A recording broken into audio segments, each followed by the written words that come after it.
Welcome back to my channel, Star Booze. At last, Clayton Moore speaks out about Jay Silverheels. The birth of Clayton Moore on September 14th, Jack Carlton Moore, Chicago, Illinois, 1914.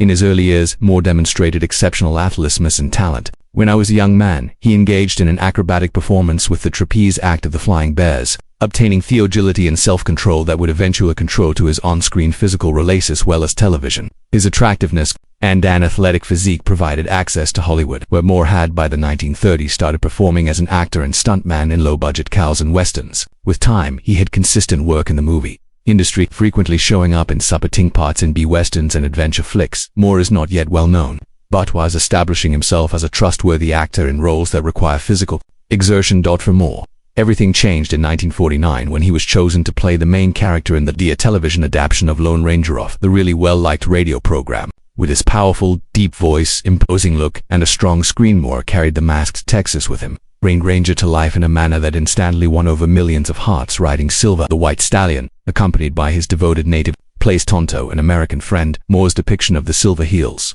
the Lone Ranger, established the persona for generations. The signature of the show's sentences like "Hey, Silver away," and "Who did the man with the mask enter American pop culture?" And Moore himself turned into equivalent to fairness, honesty, and bravery on the frontier. The Lone was performed by Moore Ranger from 1949 to 1951, followed by Another between 1954 and 1957. Saw him following a brief contract the Sacrament swapped out for a while. His comeback ways received widespread praise, and his performances in the subsequent season helped solidify the renowned status. Despite the conclusion of the series, Moore remained the Lone at all times. Ranger, interestingly, he decided to go on the recognizable black mask and Western clothing when appearing in public charitable endeavors, promotional activities, resolutely maintaining the principles there presented by a character.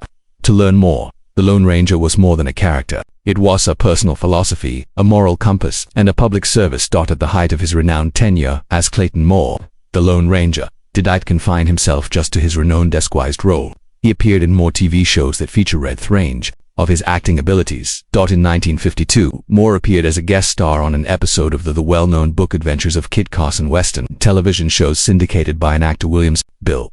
The program was well known for portraying the Western adventures of the Kit Carson, the renowned scout, and Moore's participation served to strengthen his being regarded as a trustworthy and true character in the Western genre. His part in, despite being short, this series showed Moore's ability to successfully integrate himself into several plots while keeping up the heroic attitude of thought spectators found endearing. Besides that appearance, Moore additionally played parts in the Range Rider Ajax Western television series. Another well-known action star is Mahoney. At the moment, Moore co-starred in two the Range Rider episodes, including one from 1952 and another in 1953. Moore was able to participate in these episodes with distinct individuals and stories in the realm of Western television, giving his admirers a glimpse of him beyond the character of the Lone Ranger. It's noting that even in the absence of Moore putting on the renowned white hat and mask, his innate charm, straight stance, and strong voice frequently made it difficult to urge viewers not to connect him with his most well-known part. Moore's with Jay Silverheels, who played Tonto, went farther than theater television shows as well as into the realm of feature films.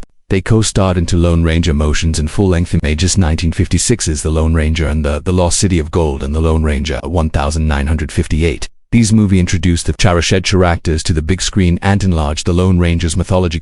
The pair in Lost City of Gold addressed issues of bias and justice, assisting in raising the stories above typical shootouts in the West and in stories with deep social and moral implications. Moore's role in the movie stayed loyal to the noble, respectable persona he had established on television, but Silvers kept on give Tonto a sense of respect and silent power that was unusual for Native Americans' roles within the time period. Following completion of the 1958 second feature film, Moore evolved into an extraordinary new era of his life and profession, one almost exclusively on protecting and carrying on the Lone's heritage. Ranger. Over the following 4 decades, Moore to himself to creating personal appearances all throughout the nation. These appearances included a broad spectrum of locations ranging from parades and rodeos to educational institutions, pediatric hospitals, and even business gatherings.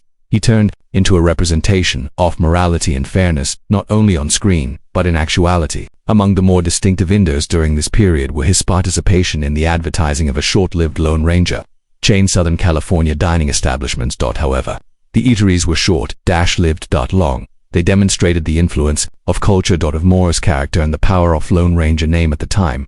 Even after the conclusion of the first show, Moore's commitment to his disguised persona was steadfast. He kept making guest appearances on television and showed up in advertisements where he played the part again. Frequently to the joy of fans who had grown up over generations subserving him, his looks weren't simply sentimental relics. They were a continuation of his individual quest to preserve the principles that the Lone Ranger upheld for loyalty, justice, and truth. On occasion, Jay Silverheels joined Moore for public engagements and special occasions gatherings. In the early 1960s, these events gave supporters a unique chance to reunite with the adored pair, and they provided a moving reminder of the long-lasting companionship between the performers who introduced the Lone Ranger and life as Tonto. Moore frequently communicated with enormous respect for Silverheels, characterizing him as more than just a gifted entertainer, but as a man of profound honesty and silent power. All through Moore's life, he conveyed deep admiration and fondness for his co-star, acknowledging the significance and revolutionary part that Silverheels performed as one of the few native actors to achieve widespread success in Hollywood at the middle of the 19th century. Among the most enduring and extensively stories about Moore's life, following the TV show's inclusion of a narrative narrated by comedian and actor Jay, who gained notoriety for narrating every year on David's Late Show, Letterman, starting in the year 2000 and continuing almost every Christmas season prior to Letterman's 2015 retirement. Thomas recounted an amusing and nearly fantastic story that emphasized both the bravery and humor of Moore. The tale began in the 1970s. When Thomas was employed as a DJ on the radio in North Carolina, he was tasked with doing a broadcast remotely from a nearby vehicle dealership where Clayton was the only person present. Moore, dressed as a Lone Ranger outfit, was creating a ukulele. When the event is over, Moore was stranded without transportation, and eager to assist, Thomas volunteered to drive. Returning to his motel. As fate would as it happens, their drive took a crazy turn. While traveling, a careless motorist struck Thomas's vehicle is sufficiently damaged to headlight and then made an effort to escape destiny. Thomas became enraged and persuaded resolved to face the criminal. He eventually overtook the other motorist on a parking lot. An individual Halty asserted that nobody would accept Thomas's account of the mishap and chased that at the moment of drama. Clayton Moore, still wearing the Lone Ranger's outfit and quietly occupying the rear seat, stepped out of the car completely horrific manner.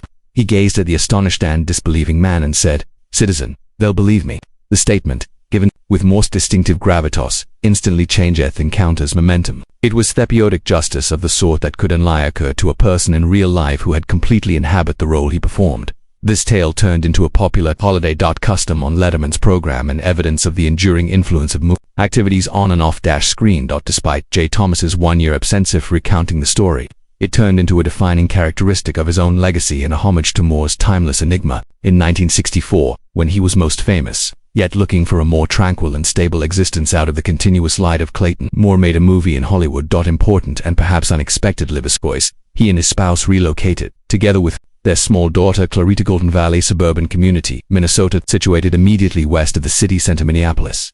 The main reason for this move was to have a wish to be nearer to Clarita's extended family with deep roots in the vicinity of Minneapolis. Regarding Moore, who had primarily lived his adult life in California, absorbed the movie and a shift in the television industry symbolized more than just a geographic change but a philosophical one as well, on a deliberate departure from the requirement fame in the direction of a more domestic and life as an entrepreneur. In the middle of the 1960s, Golden Valley was a quiet, family-friendly community renowned for its large residences, top-notch schools, and increasing closeness to the Twin Cities, an economic environment. The personification of the Lone Ranger hested a real estate company that here Ranger really is an appropriate moniker. The name wasn't merely a reference to his well-known role on television, but also a mirror of the reliability, honesty, and sense of obligation that had come to be associated with both off and on screen with Moore. By way of Moore, Ranger really started making investments and aid in the growth of both business and residential properties, contributing to the quick suburban growth occurring in the twin 1960s and 1970s urban areas. Among Moore's most noteworthy achievements in this latest phase of his life consisted of his participation in the development of the nearby northern of what would ultimately turn into specifically Interstate 394 in their close to the exit on Louisiana Avenue. This region was then going through change from open space to rural landfields into a bustling hallway of residences, companies, and facilities. Moore was a key contributor to forming this community segment, aiding in the recruitment of investors, and collaborating with builders, planners, and city officials to guarantee his efforts there created enduring impression on the surrounding environment, and his standing as an uncomplicated, a decent businessman deserved him mutual regard between moat and peers. For many years the adored actor Clayton Moore and for his famous performance as the Lone Ranger kept a respectful remaining silent when speaking in public, talking about Jay. His longtime co-star Silverheels, the well-known Tonto actor, the unwavering, honorable Native American companion on the vintage television. Although both men were extremely admired for their chemistry on television, as well as for making one of the greatest long-lasting collaborations in American in the history of television, hardly much was everywhere of the actual nature of their off-screen. Moore, a man of integrity and privacy by nature, decided not to discuss personal issues during public appearances or interviews. Instead, they would rather allow the task they produced together speak for themselves. However, as time passed and the careers of both men moved into the domain of legacy, both historians and admirers turned into growing interest in what actually underpinned the stoic professionalism that characterized their cooperation. Lastly, in an uncommon and sincere interview following the premiere of the original show had concluded, Moore parted ways and fractured his prolonged quiet about his thoughts and sentiments of Silverheels, what revealed a moving, honest and a heartfelt homage to the man who, having spent so many years riding next to him, Silverheels, according to Moore, not just an expert in his field, yet as a man with remarkable strength and dignity. He described the experience of Jay, a Mohawk from the Grand River's Six Nations in Canada's Ontario province, contributed a degree of pride, genuineness, and cultural honesty in Tonto's role, which was almost unprecedented at the time for native performers in Hollywood. Moore conveyed his deep respect for the way Silverheels supported the burden of his background as well as the expectations of the sector with silent tenacity and unwavering integrity. During the interview, Moore recalled certain experiences from set, times that had previously engraft on his heart. He mentioned Silverheels' dry humor and incisive wit, which frequently made long shots more humorous days in the scorching sun of California. He discussed how Jay's serene demeanor offered equilibrium, and how his steadfast comment to presenting Tonto with Moore himself had been affected by reverence to the Lone Ranger character should not be treated as not just as a hero from the West, but as a Moore admitted that their on-screen friendship reflected a more profound practical comprehension.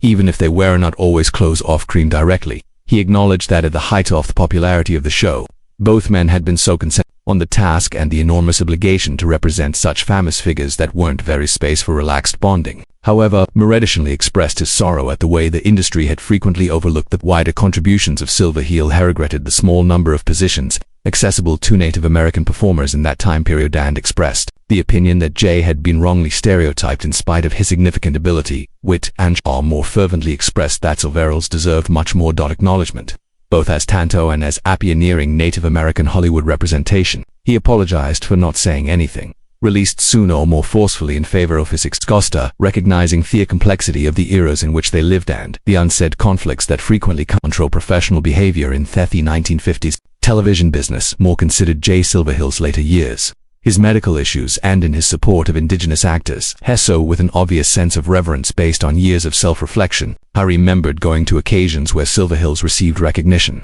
and how witnessing his own longtime buddy receives long overdue recognition evoked feelings he had long superset private. Jay was a pioneer, Moore said. Exclaimed at last, his voice full with feeling. Tonto was played with such honesty that enhanced the character and the stereotype. He provided a person for the Lone Ranger to trust, a person on par with him. Additionally, he was that to me in real life too.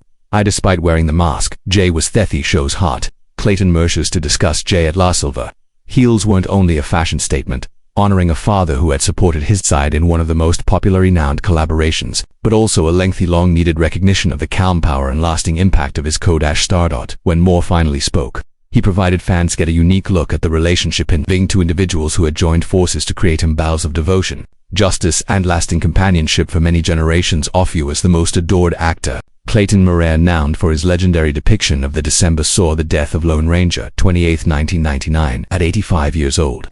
He passed away in a medical facility in West Hills, California, a residential area in the San Fernando Valley's western portion from Los Angeles. His demise came after had experienced a heart attack at his house earlier that day in Calabasas, a wealthy neighborhood nearby tucked away in the hills to the west of Los Angeles, where Moore had spent a lot of time comfortable for many years. In spite of the emergency reaction and in an attempt to preserve his life, the actor died as a result of complications from the heart attack. His death signaled the 4 generations of fans, the end of an era they had watched him bike since they were young across TV screens in his white, donning a dark mask and helmet, pursuing justice as the Old West's masked man. When Moore passed away, he was Clarita, his 4th wife, survived him Moore patron, a lady who had stood alongside him for the subsequent chapters of his existence. Their union had resulted in giving him a feeling of security and friendship, especially in his retirement. Clarita had a reputation for being incredibly loyal to Moore and had with him to public events. At charitable gatherings where supporters still gave him a warm greeting. and decades after the Lone Ranger admiration the series was over. Their partnership, which started in 1986 and provided consolation as well as foundation for Moore, whose prior matrimony had not survived. Furthermore, in addition to his spouse, Moore was survived by Dawn Angela, his adopted daughter. Dawn had participated in Clayton's life from her earliest years, and she frequently expressed affection for the man she nicknamed Dad, as someone who has gone through directly from the public personality and the behind the mask. She as a private man subsequently actively participated in maintaining her father's heritage, often appearing at memorial services and occurrences via written accounts, interviews, and public support. Dawn has put in effort to guarantee that her father's reputation as a brave, moral person would go on to motivate upcoming generations. She described him as more than just a screen legend, but a kind, orderly, and respectable man who adhered to the same moral principles that he so persuasively lied on screen. After passing away, Clayton Moore was buried in Forest Lawn Memorial, Glendale, California's park is a historic and a distinguished cemetery that is renowned for being last resting place of numerous notable individuals during the heyday of Hollywood. His cemetery is located among those of other renowned performers, and it is now a peaceful pilgrimage website for devoted admirers that want to make a payment thundering the man who turned into a emblem of integrity, fairness, and honesty. The Forest Lawn grounds, with their majestic homes and tranquil landscaping provide a suitable place to location for Moore, whose heritage as the Lone Ranger is still alive and well in the millions of people's hearts. His grave is frequently embellished with flowers, token gifts, and sometimes tiny copies of the well-known black mask that turned into emblem of his persistent presence on cinema.